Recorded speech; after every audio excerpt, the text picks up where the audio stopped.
I call to order this meeting of the Warren County School Board for Thursday, September 10th, 2015. Please rise for the Pledge of Allegiance, followed by a moment of silence. I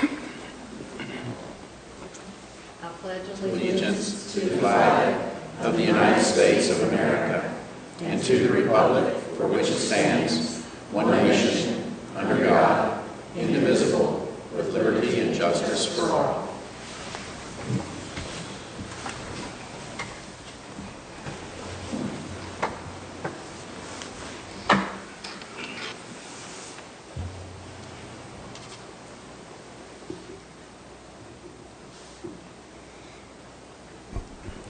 The first item on our agenda is to accept or modify the agenda. Is there a motion? Madam Chairman, I move we accept the agenda as presented. Is there a second? Second. Okay. All those in favor, aye? Aye. Motion carries. Community participation. Is there anyone who would like to address the board?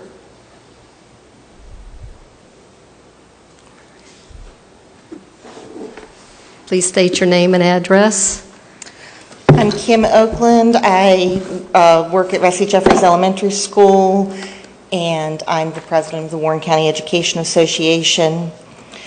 I want to thank Mr. Drescher for his commitment to ensure that Warren County Public School students have the highest quality education possible by hiring and retaining high-quality educators. Mr. Drescher has acknowledged his personal commitment to find ways to facilitate the improvement of the physical and financial health of Warren County Public Schools staff. Such improvement should certainly result in higher teacher retention rates as well as increased productivity. To that regard, Mr. Drescher has given the Warren County Education Association permission to sponsor a series of free workshops on financial health for teachers and staff in all seasons of their careers. Our first workshop will be held on September 29th with a target audience of teachers with less than 5 years of experience.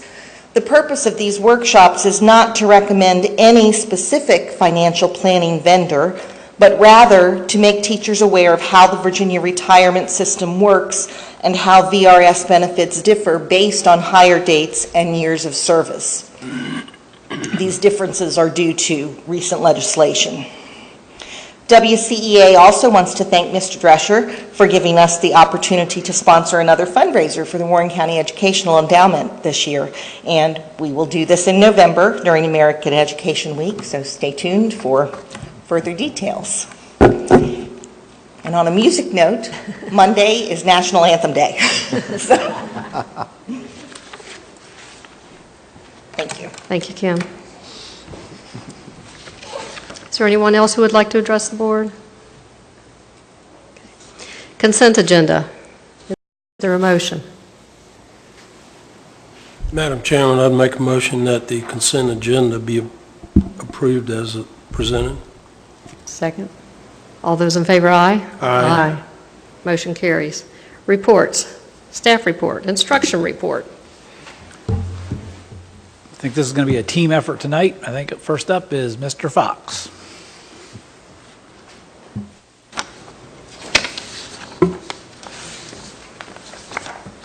Hello, everyone.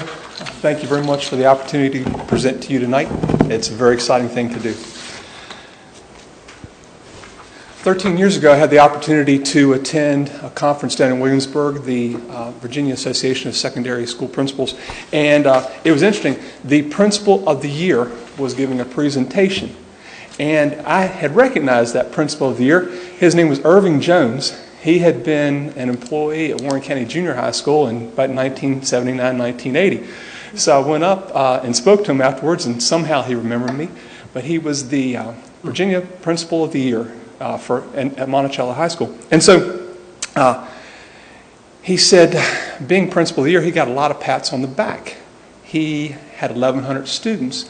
And this, at the advent of the SOLs, his school was one of the worst to have a 90% pass rate in any of their tests. And he said he received a lot of pats on the back from community members and from the school board. And he said that he started also patting himself on the back until he realized that at 90%, there were still 110 students and 220 sets of parents that weren't feeling the same success. So he went back at the time went back to his office, and he took the names of all of his students that weren't being successful, and he put them up around his office so that when he walked in every day, he rededicated his efforts to making sure that they were successful. And I bring this out to you today because I have the privilege to share some of the wonderful results that Warren County Public Schools has made, and I know that you have the full result. You've had that in your packet. But I have the opportunity to share some of our results where we stack up favorably against the state, and we stack up favorably against the 7 localities that surround us. But at the end of sharing this with you, we also have information, are prepared to take questions on those areas perhaps where we haven't achieved at the rate at which we expect to achieve. And I also get the opportunity to introduce Mr. Maffei in just a moment. With this information was put together, obviously I know you guys know that I'm new at this position. The instructional resource team has been absolutely amazing to work with. Denise Walton has compiled statistics for us. Over the last 6 years, we have information on, even further back than that, but we've only shared information for the last 3 because the SOL seemed to have changed about 3 years ago. Further, in working with Excel, I got lots of help from Tim Grant and most recently Mr. Maffei, who showed me how to take the decimal point out of some of the information. So, some of our highlights. In reading in the 4th grade, Warren County comes in at an 80% pass rate, 3 points above the state average and 8 points ahead of the 7 surrounding counties. In reading 5, we compare favorably with the state, and also we're 5 points ahead of the 7 surrounding counties. In reading 6, Warren County Middle School, a school that I'm quite familiar with and very proud of, the reading we come in 3 points ahead of the state and 6 points ahead of the surrounding counties. In reading 7, which we've just made progress all along. If you can see the progress that we made just in a short amount of time from 2013 to 2015. At 81%, I know it's not 90%, and I know it represents a lot of students aren't being successful, but we have a lot of students that are being successful, and they're doing some wonderful things in reading instruction that I hope to share with you. Moving over to back to elementary school in 4th grade math, Warren County comes in at 86% success rate, ahead of the state average and ahead of the 7 surrounding counties. In Math 5, although we are not at the state average, we are ahead of the 7 surrounding counties. Math 6, very impressive group that I've worked with over the last 12 years, ahead of the state by about 4 points and ahead of the 7 surrounding counties as well. In Math 7, we've made, you can see a 20-point leap in just 2 short years from a 62% pass rate to an 82% pass rate. And to be 10 points above the state average, we were very proud of that. And it's a collective effort. Our math department works as a team, and they meet together at least twice, or the math department at Warren County Middle School meets together at least twice a week, and that's all 12 of the math teachers, including the special education teachers that are assigned to that. Back to an amazing statistic, and this one you don't have to apologize to too many people's parents. Algebra 2, a 97% pass rate, which is ahead of the state average at 87 and ahead of the 7 surrounding counties. We move to 5th grade science, where we're right at the state average and ahead of the surrounding counties. Biology, moving to the high schools, Warren County at 85%. So we are dead even with the state and also the counties that surround us.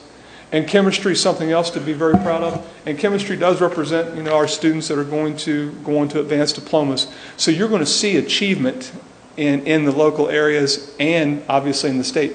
But to have a 96% pass rate, I think, is very impressive. Virginia Studies in 4th grade, 89% pass rate ahead of the state.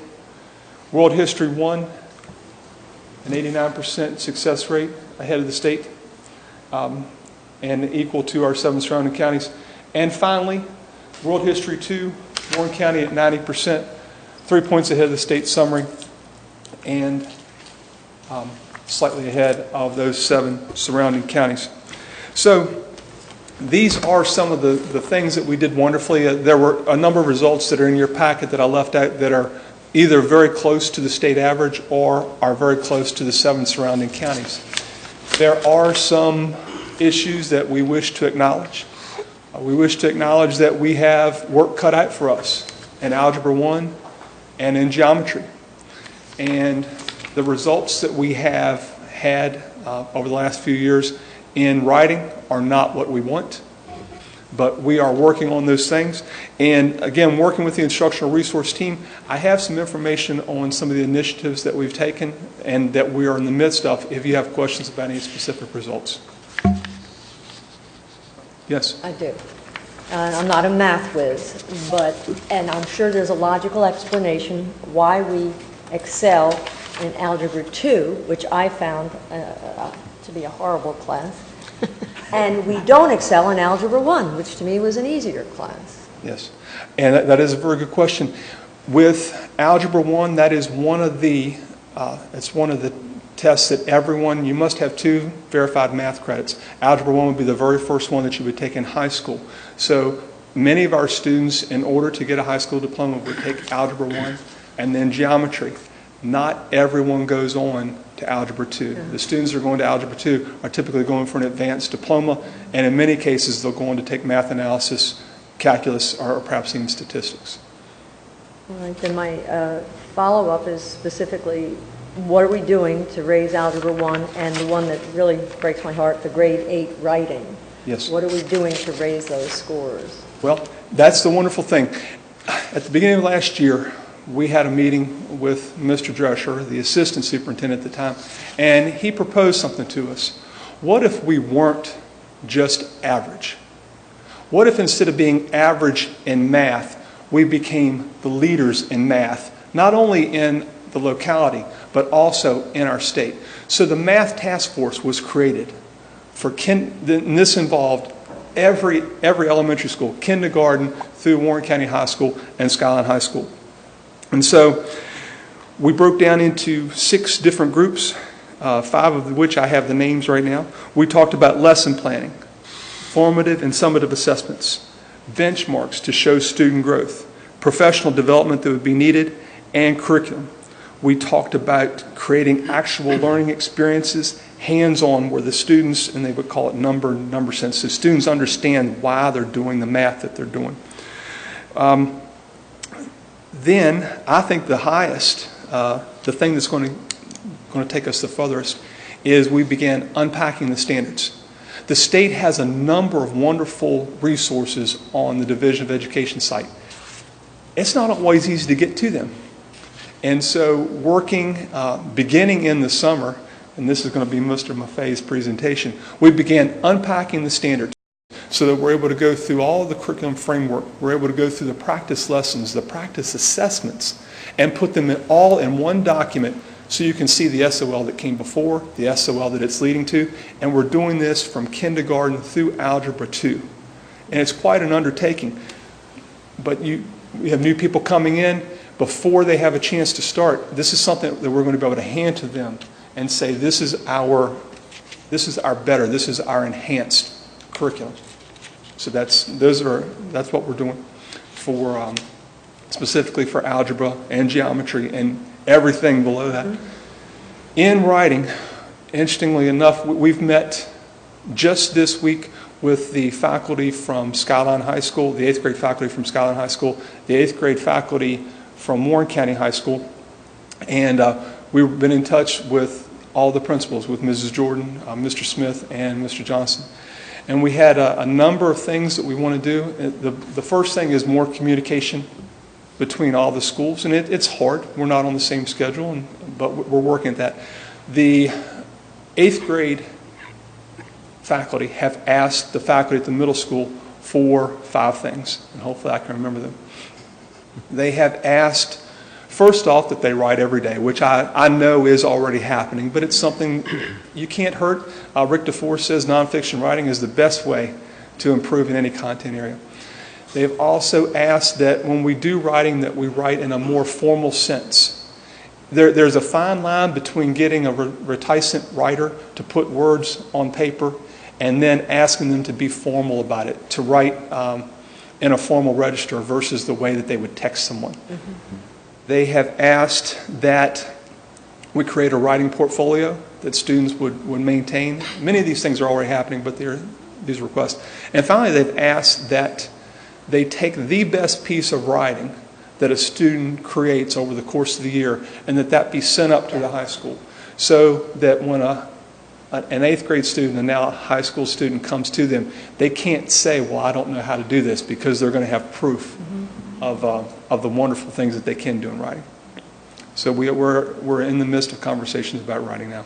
Good. And no one should think for a moment that it is the entire responsibility of the 8th grade teachers, the language arts teachers. I mean, what happens K to 7 is going to impact those scores. I know that when you're at that level, when that's when the SOL is, you feel all this pressure and guilt. It's got to be what happens in the lower levels, the lower grade levels as well. But not only the lower levels, because we have, our end of course writing is not where it needs to be either. Writing cannot be something that we put on the backs of our language arts teachers. Right. Writing should be something that's done in our science classes and our math classes. And I'll show you a good example. I know Mrs. Jordan's here in the audience today. In her physical education classes, at least once a week, students are writing there. So now we're talking about an entire school attacking an issue. Excellent. Excellent.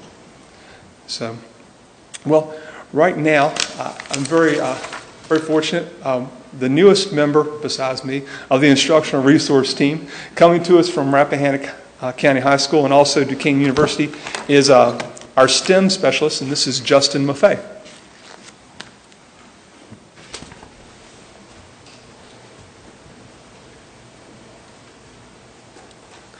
Hello, everybody. I am going to take you through a quick version of unpacking the standards, and a big thank you goes out to all the elementary and high school teachers that work with mathematics. They were a part of unpacking the standards. Everybody that taught Algebra 1 helped out unpacking in Algebra 1 standards, geometry with geometry, and so on. And we really feel that this is going to get us a step in the right direction. So why did we unpack the standards? First of all, to take all of the standards-related materials from the Virginia Department of Education and get them in one location for them. Also, to make sure that those resources that are provided from VDOE are being used in the classroom. Our instruction needs to match the rigor that's going to be on the tests. The visual part is one thing that we found to be very necessary because it creates those connections that the students need to be able to not only learn it the first time but hold on to it forever. And finally, focus on academic vocabulary as well as content vocabulary. And that was one area that it was noticed that scores may have been slightly lower due to some of the vocabulary issues, not just mathematic issues. So what needs to be unpacked? These are all the things from the Virginia Department of Education that goes into a single class. The SOL test blueprint, vertical articulation, curriculum framework, lesson plans from the Department of Ed, released SOL test, and then a student performance analysis. This is the Algebra 1 curriculum from Virginia Department of Education. Obviously very comprehensive, and honestly for a teacher, very overwhelming. I've got to have all the requisite material from this in my mind before I even start teaching the class. So what we wanted to do as an instructional resource team is take all of the essential knowledge from this and put it in one document for the teachers. For new teachers, it'll be great because it'll give them an opening into what they need to teach, and for veteran teachers, it's a refresher. It focuses them on exactly what needs to be taught. So this was the document that we created to unpack the resources. And you can see it's one page, Microsoft Word. Now the text will get somewhat small, but still legible whenever we have actually printed out. And I will explain to you how we fill it in.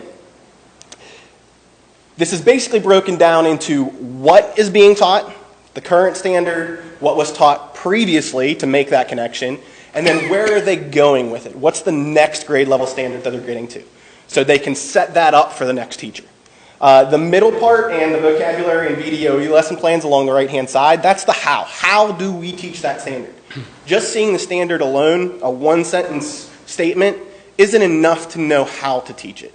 So we're separating it out from the curriculum framework, what how we are able to teach it. And then finally, the essential understandings and essential questions explain why the students need to know it. So from the curriculum framework, we take all the pieces that are in red. The current standard, the essential skills, the essential understandings, and some of the vocabulary. That is what the curriculum framework looks like for a single standard in algebra. That's an 8.9, which deals with statistics.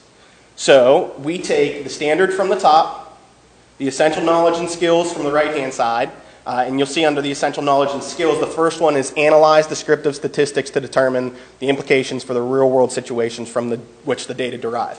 If I never looked at this document, I wouldn't know how to teach the actual standard. So we took that and put it onto the document. The current standard at the top, the essential understandings along the left, and then the essential knowledge and skills on the right. And we're able to fill in all those certain areas. We have the standard up in the top middle. Branching out from that are the verbs and the essential skills from that standard. Essential understandings down in the bottom left. And then the vocabulary on the right-hand side, you'll see those aren't very mathematics specific. Those are the concept vocabulary that we need kids to understand how to analyze. What does analyze actually mean? The next piece is from the blueprint. That's the reporting category. And if you look under the column that's Algebra 1 SOL, 8.9 is in the functions and statistics category. And this is great because it actually tells us how many questions come from each reporting category as well. So there's 20 items out of 50 in there.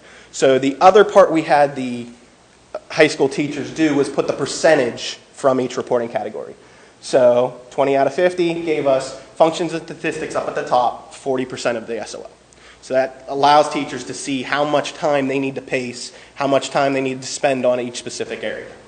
The next piece is the previous grade level standard and the next grade level standard. So what did they learn before they got to me, and where do I need to start prepping them to go? And those are going to come from the vertical articulation. That's what the vertical articulation looks like.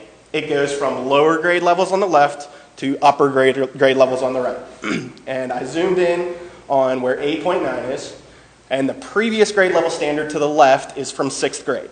So the last time they would have dealt with anything dealing with 8.9 was in 6th grade. So that allows the teachers to go back and dive into that knowledge. And then the thing that they'd be getting prepared for is for algebra functions and data analysis. So those would go in the top left and top right. Finally, the essential questions, vocabulary, and VDOE lesson plans come from the VDOE lesson plans, and also all the release tests and all the student performance analyses. So this is just what the ESS lesson plans look like, where they're able to be found. And we actually link them so that the teachers can just click on it, and we would fill in the vocabulary from each of the lesson plans. And you can see how the vocabulary box filled up rather quickly. And then finally, the essential questions. We've got from the DOE lesson plans, we've got questions there, and then also the performance analyses. The performance analyses are what the state gives us saying students are struggling in this section. Here's a specific question on 8.9. Students need additional practice solving problems involving standard deviation, and that's a sample problem of ones that students are having issues with. So an example of that problem would go on to the unpacking of standards so that teachers would have something to refer to, the rigor, the type of question that a student would see. And then also the released SOLs from spring 2014 and spring 2015. We'd go back further if we had them, but DOE only released the last 2 springs. And that's an example of one of the questions that you would get from the released SOL, and that's one of the technology enhanced ones. So if you mess one part up, it screws up the entire thing. You miss the whole problem.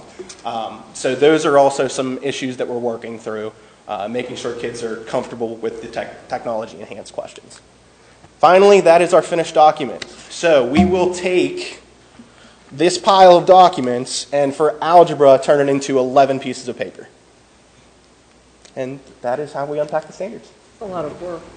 It is, and I cannot express how good the teachers have been with it. They really dove in. We had a working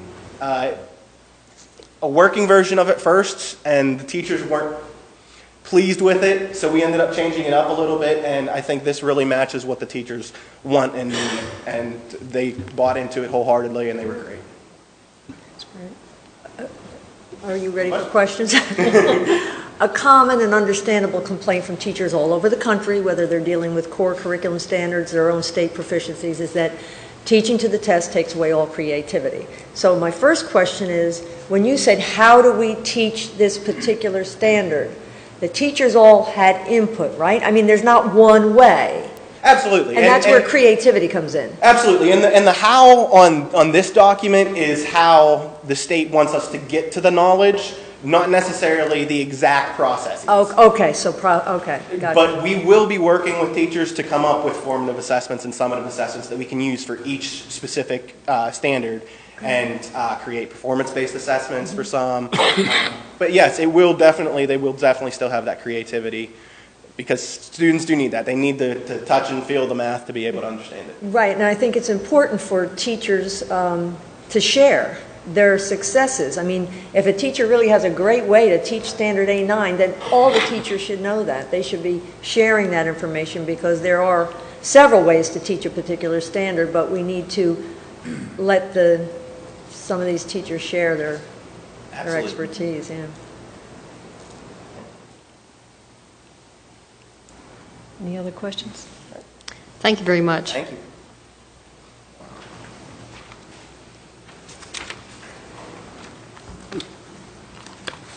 Is that it for the instruction report? That is it. Okay. I didn't know if you had anything, Mr. nope. Drescher. Okay.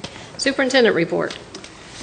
Well, I just would like to say greetings to everyone. We're in our 4th week of school. It's hard to believe a month has passed already. I do want to welcome 2 new reporters here, Josh Gully, is that right? The Warren Sentinel, and Rachel Mahoney from the Northern Virginia Daily. We welcome them. They do a great job covering our schools and helping us get the word out on all the great things that are happening. So our enrollment numbers are looking good. As of Wednesday, yesterday, and I believe there is some information in your packet, we have 5,338 students. That's 207 students more than the first day, and it is above the number that our budget is based on. That is very good news, because How that much means above? that, How much above? about do you- 25 students, somewhere 20 couple students. So that's good. That means we're in good shape. Schools and programs are zooming along. A lot of us in central office have been out in the schools already working with teachers, as Justin and Alan alluded to.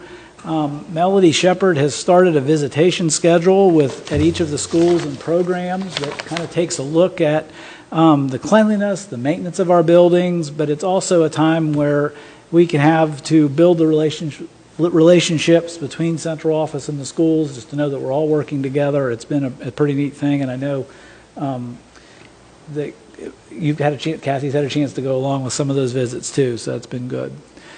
We've had our first principals meeting today, and I know everybody was excited to do that. It's a fun time to get together and hear about a lot of things. School is a busy place. It is. I know if you have the chance to get in and see what we're doing, it is busy all the time and a lot of neat things happening. I've had the pleasure of eating in all of our cafeterias so far this year. I think I gained a few pounds. We serve some great food. My goal is to get in on a regular basis, just to kind of, and here again, it's an opportunity to eat and talk with kids and staff and just build those relationships that help us work together. It's an opportunity. I also got a chance to talk with parents. One at E. Wilson Morrison, I sat at the parent table. So I got a chance to talk with them a little bit and what they thought and how things were going. And I was sitting at Ressie Jeffries the other day, and I was talking with some students, and I noticed that the one student had on her tray, we were having those really good hash browns that you can pick up and eat, and she had set one of her hash browns on the edge of her tray, just kind of next to her friend. And I saw her friend looking at it, and the little girl looks up to me and said, "Are you the superintendent?" I said, "Yes." She goes, "Do you make all the rules?" I said, "Well, I make some of them." She kind of looked down at that hash brown. I said, "You'd like to share that hash brown, wouldn't you?" One of our rules is you're not allowed to share food. She's trying to get me to break the rule. And so I said, "Well, do you know why that's a rule?" And she did. We don't share food because so many of our, or a number of our students have allergies. We don't know which foods some students may have as allergies. If you share something that would be bad for somebody, that wouldn't be a good thing. So, but I thought it was pretty cute. And I said, some rules don't make sense, but I'm glad Didn't you have I'm any glad you're tears following. shed. No, they were good with it, but it was kind of funny. It was just a funny thing. So, a good thing that's happened, and I don't think I mentioned it last time, was the middle school, along with Mr. Hirsch and a group, got the 21st Century Learning Community Grant. Did I say the name correctly? It's a $130,000 grant for 3 years, $130,000 a year for 3 years. You're going to be hearing more about it. We're going to do a presentation on it, but just excited to get that. It's going to allow us to fund an after-school program for our middle school students, and quite a few kids will get the benefit from that, and it's going to include transportation home. So, Is it matching? Do we have to match that? Nope. Oh, right. that's a good good grant. question. Good question. So that's good. It's slated to begin next week. We're going to do it, right? Okay. Good. So, and that's all I have. Okay, thank you. School board reports. Mr. Williams? Just kind of echo Mr. Drescher's statements there. I saw some pictures out there of him having lunch at the schools, and seemed like he was having a lot of fun, and obviously everybody else was, except for the one child with the hash brown. You should have went up and bought her something. But it seems like school this year has been smooth. I don't know what's changed at Ressie as far as the buses and people picking people up, but that road has been, Kreiser Road has really been free. Don't know what has changed, but whatever it is, thank goodness, it's a lot safer now for the children. That's all I have. Good, thank you. Mr. Rosen? Yeah, I'd agree with Arnold that, from my perspective, it's the first return to school, so as a school board member, but it appears to me very definitely that Greg's staff and everyone in the system has worked very hard to make it very smooth transition and make it work. And for that, I'm pleased to be a part of this organization because it makes me proud. Thank you. Mr. Wells? I'll echo what they say, but they've already appreciated the staff. I just appreciate the citizens and how they've responded to the opening of school as far as safety issues, traffic issues. People really do take it seriously that the students are back in school, and you don't see people speeding through by the bus stops and things like that. And so I just appreciate everybody, being a part of this whole thing. Thank you. Mrs. Sharepko? Yesterday, I had the opportunity to visit Ressie Jeffries and Blue Ridge Tech, and in both places they said Melody had been there a little earlier discussing facility needs. Both schools had a great start to the new school year, and as far as maintenance of our buildings, the floors at Ressie were magnificent, and that is not a new building. But my first impression when I went into the schools in 2003 was that our custodial and maintenance staff members keep those schools impeccable, in my opinion. I wanted to thank Principal Tom Madison and Assistant Principal Nina Helmick of Ressie Jeffries for giving up about an hour and a half of their time. They're doing some great things over at Ressie. One thing they've initiated this year is the Strong Fathers program. They hosted a Bring Your Father or Father Figure to School one day, and they had 180 people show up. And they're also going to host a math night, a science night, and a social studies night for dads, because as the principal said, student achievement depends on relationships. The relationship between the student and the teacher, the principal and his staff, the school and the community. It's all about relationships. So I thought that was a great idea. And then Jane Baker was kind enough to give a tour of her facility. We're still looking for a welding teacher, unfortunately, so we're not offering that program, but our culinary arts program has a waiting list. It is so popular, and I have a feeling Mr. Smith has something to do with that because he's a fantastic person. And also our biomed, our new STEM course is also full. The students were excited The students at Skyline were not happy when they found out Miss Kelly Racy was leaving, but the students just sort of followed her over to the biomed program. So, we have great, great teachers in our division.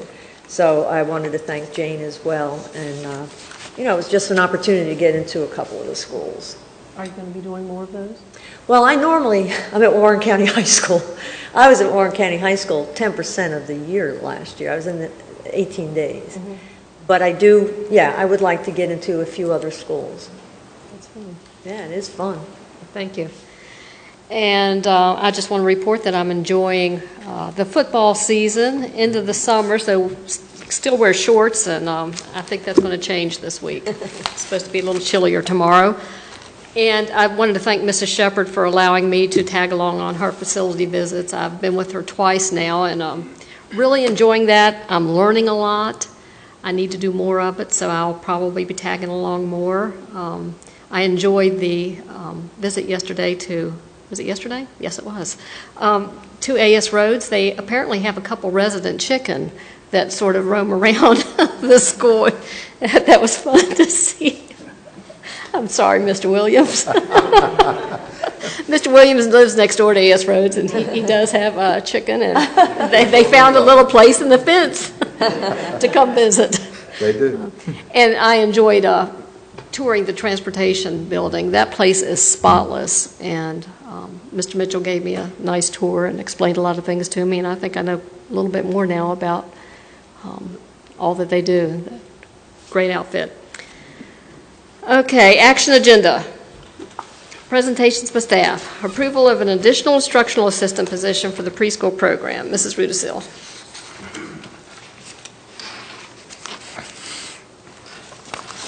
Good evening. The Virginia Preschool Initiative grant, along with local funds, sustains the school division's preschool program for our at-risk 4-year-old children. The number of students attending preschool through VPI this year has increased by 9 students, which is fantastic because we've had a little bit of trouble enrolling students in that program.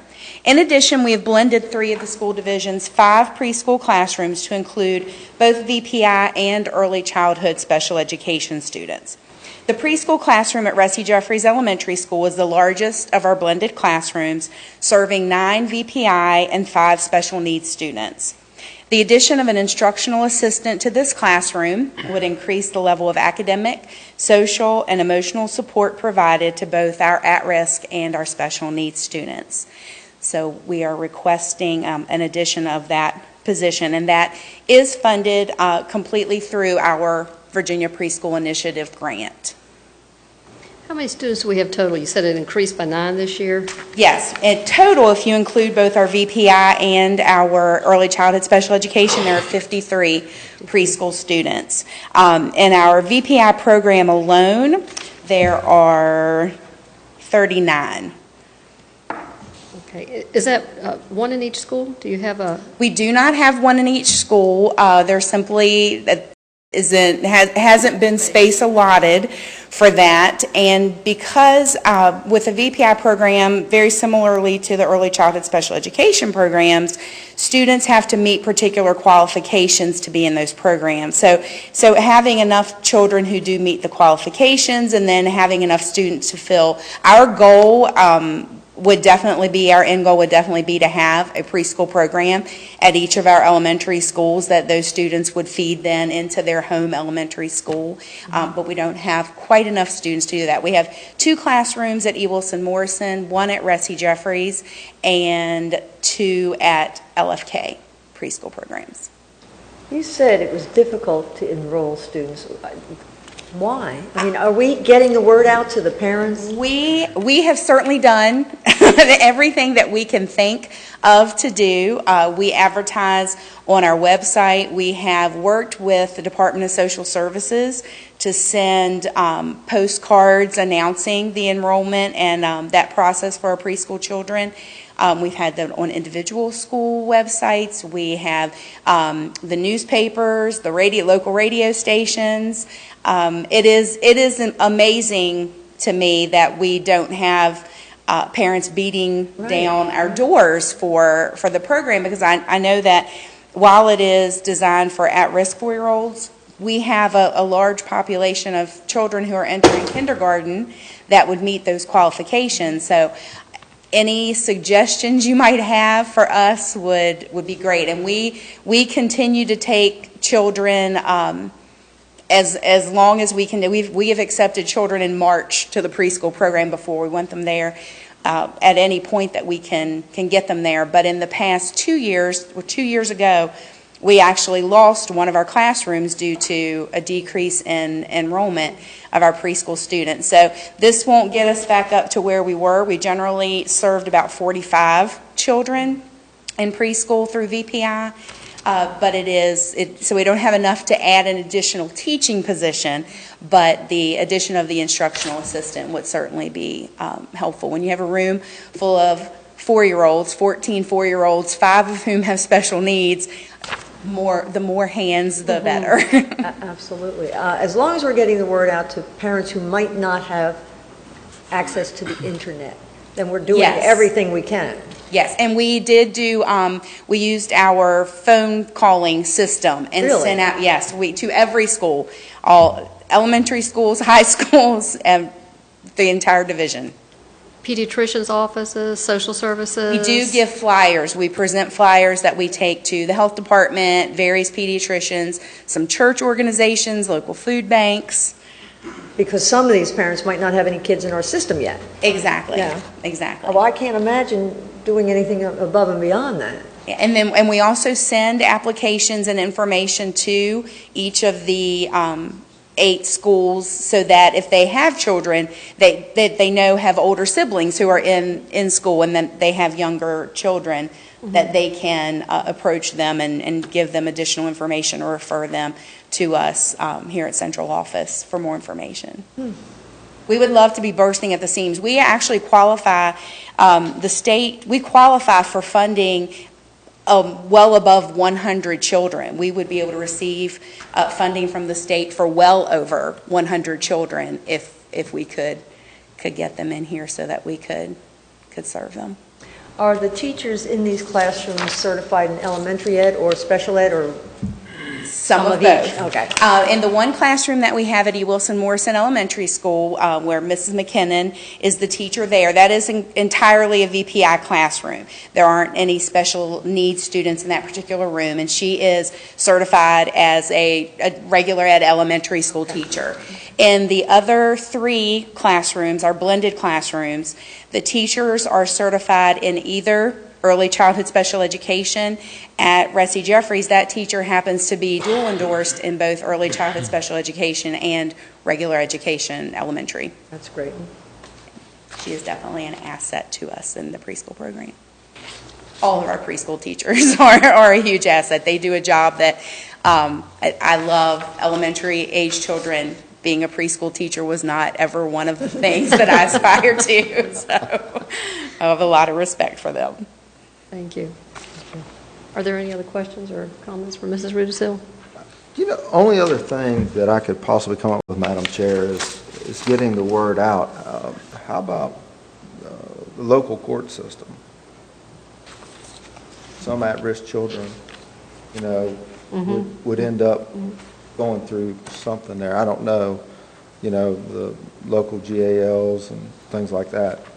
It may help, it may not do anything, but another avenue. What happens is we have to be dependent upon them to actually give the information to those families who would qualify for the services, because of course that's not information even with Department of Social Services, and they don't break down their database in the same age ranges that we do. So we send the mailing to them. They then have to send the mailing out to families that might potentially have a 4-year-old.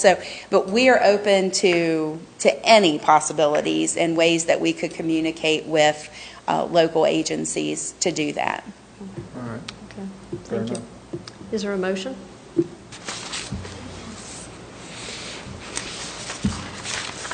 I move approval be given to add an instructional assistant position to the preschool classroom at Ressie Jeffries Elementary School for the 2015-16 school year. I'll second it. All those in favor, aye. Aye. Motion carries. Thank you. Award contract for food service point of sale system. Mrs. Shepherd.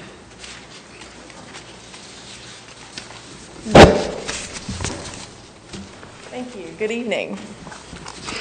Approval is requested to renew the point of sale support package from Data Business Systems for our food and nutrition program. This system is used in all of our cafeterias. It automates sales activities, meal and eligibility counts, and provides data for state and federal reports.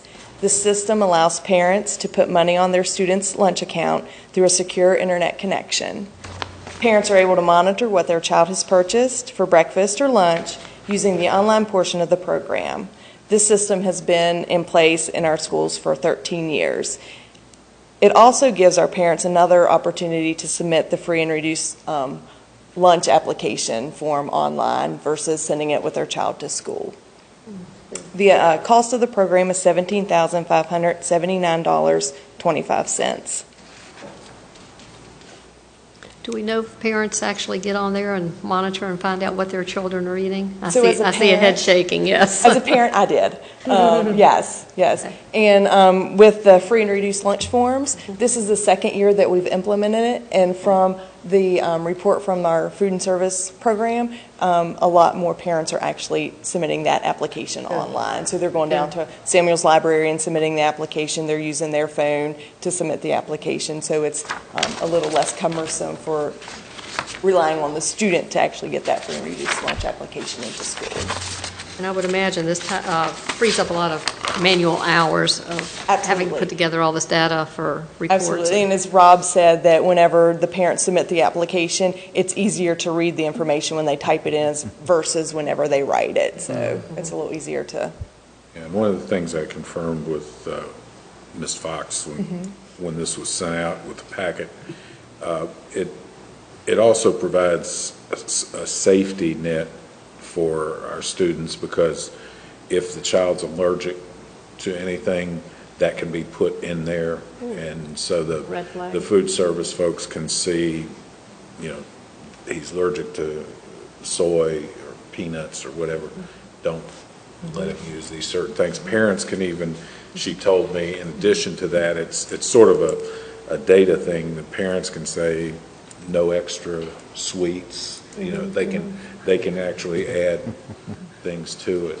And I know. No purchasing a la carte items or whatever, which would, increase the cost. And just the you really want to say anonymity, but the sameness of the point of sale system. I think the first year we did it, the secondary free and reduced lunch went up by 23% participation, because there was no longer can anybody tell if the student is getting a free and reduced lunch. So there's no unfortunate circumstance, or they don't feel differently. And so I think it's been a great system in the time that we've had it. One of the other things that I didn't mention, it does make the lunch line move faster, because the student types in their 7-digit code, and then they're able to go through the line much quicker. So our cafeteria staff aren't having to deal with a lot of money. They do still take money at the cash register, but a lot of it is already prepaid. So they just take the money off of the account. So it has sped up the lines. Do we know what percentage of our students are taking, and parents are taking advantage of this system versus how many show up with money?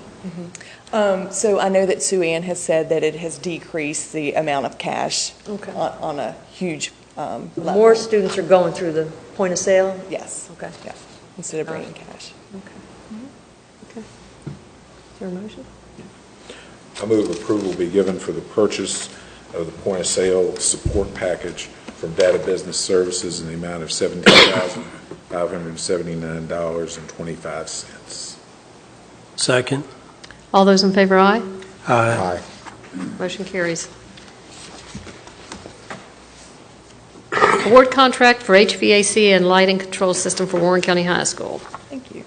The tritium control system for the HVAC system for site lighting, HVAC system and site lighting at Warren County High School is not working and it's not repairable. The model of the tritium hardware and software that we have currently in place is no longer supported. The recommendation is moved from the current tritium R2 system to the tritium AX system. The cost of the upgrade and installation is $28,811. The tritium control system that we currently have in place at Warren County High School was installed in 1999 when it was the Warren County Junior High School. The system is a little over 15 years old, and neither the hardware or software has been upgraded since the initial installation. My recommendation is to approve the cost of $28,811 for the upgrade. I wanted to thank you and Mike Riley for answering my questions regarding this. During my site visit to Warren County High School, that was one of the major comments, was that there were some rooms that were really warm and then some rooms that were not so warm, and this will resolve that situation. And when do they plan on getting this taken care of? It should be completed by mid next week. Okay. Yes. Pretty timely. A motion? Madam Chairman, I move approval be given for the purchase and installation of the tritium AX control system at Warren County High School in the amount of $28,811. Second. All those in favor, aye? Aye. Motion carries. Thank you, Mrs. Shepherd. Presentations by superintendent, acceptance of donation. Yes, Mr. Jason Neal has donated $250 to Warren County Middle School for the Same Sky Project. And the Same Sky Project is something that gives the audience that attends the opportunity to see through the eyes of those that are considered disabled by some in the larger society. And it gives an opportunity to create some empathy for folks about what it means to live in a world that does not always adhere to the things that folks with special needs may need. So it's a nice program. At the same time, I would also like to acknowledge the Arc of Warren donated $500 for the same program, and then the PTSO at the middle school donated $250. So it was something that a lot of folks saw as a good need. So very nice. Can you explain that program? I mean, is it a module or? You know what? Mr. Hirsch is here, and he will do it. Would you be willing to?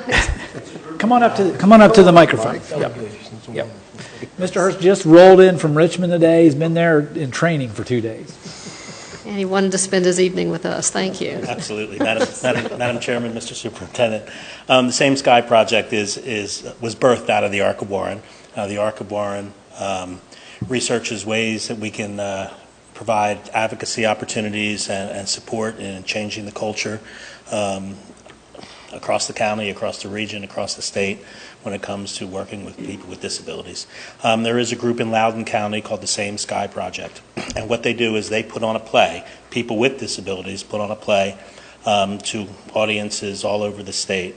And I have not seen it personally, but what I've read and what I hear about it is the hour-long presentation is quite moving. So the Arc of Warren about 2 months ago decided to go do that, but didn't have the funds to fund the whole thing. So we went to the principal, Mr. Johnson, and talked about how Warren County Middle School can partner with the Arc. And the PTSO and this generous donation from Mr. Neal is going to make that dream come true. So we're really excited about having Same Sky Project. So they'll be coming here to? They will be coming here. And it's not a for-profit operation. Most of those dollars go for a company that is contracted with lighting, and they provide all kinds of different kinds of lighting and whatnot. And it is a nonprofit group. They don't do it for a profit. And they'll be coming in, I believe it's October 28th, and they'll be coming in and providing it for the entire student body of Warren County Middle School. Why we chose Warren County Middle School is they can only go to one site because of the lights. They can't tear it down. So we wanted to get a cross-section of the entire county because our first choice was to do it at Skyline High School and Warren County High School, but we're choosing to do it at the middle school to get everybody across the county. So they'll be bringing students in from the high schools to the middle school? Are there going to be multiple presentations? It's a great question. the plan, and I hesitate to talk about it publicly, but because Ms. Jordan's out there and I don't want her to yell at me. The plan is to have all of the sixth graders have one presentation, and we're talking to Skyline and Warren County High School about bringing the eighth graders in. One eighth grade group would be with the sixth graders, one eighth grade group would be with the seventh graders, so we can get a bigger cross section, because they will do two presentations. It just has to be in one location. Okay. So we're in the process of making that second location happen. Or the second presentation? The second presentation. Second, Okay. yeah, not location. Not location, Okay. Yeah, second yeah, presentation okay. happen. Great. Okay, thank you. Thank you. Thank you, Mr. Hirsch. Is there a motion? Sure. I move that the donation of $250 to the Same Sky Project by Mr. Jason Neal be accepted with gratitude. Second. All those in favor, aye? Aye. Motion carries. Thank you. Discussions by school board. Please take the time to look over the potential September 24th agenda items. And now we can go to our work session. BSBA May 2015 policy updates. Are we doing that, Mr. Drescher? I guess this is just an opportunity if you had any questions Okay, that you had. because it was first reading last time. Doing the policy thing. Yeah, do you have any questions? Well, not a question, a comment. If we go to BBBB, the first item, it's an optional policy, student representative to the school board. And I had attended a workshop down in Williamsburg. How old are our new high schools? 8 years? Okay. Well, 7 years ago, I attended a workshop and brought it to the superintendent, but the timing was off. I mean, the principals were just opening brand new schools. It wasn't a time to put a little bit more pressure on them. But I always thought it would be a great idea, and there are many ways to do this, to implement this. And so I just, as a parting gesture, I will say that it's something that I would hope the board would look at some point to involve students in the process. As an attending member? They could attend board meetings. It depends on how involved we want the student representatives to become. But it's a good leadership opportunity for students. It gives them, students, a voice. I mean, because we make decisions all the time, and sometimes we survey parents, and sometimes we survey staff. Not too often do we survey students, and everything we do impacts students. So I always thought it was a good idea. When I was a high school principal, I started a student advisory council, and they were part of the group that created a new student code of conduct, along with board members, parents, administrators, teachers.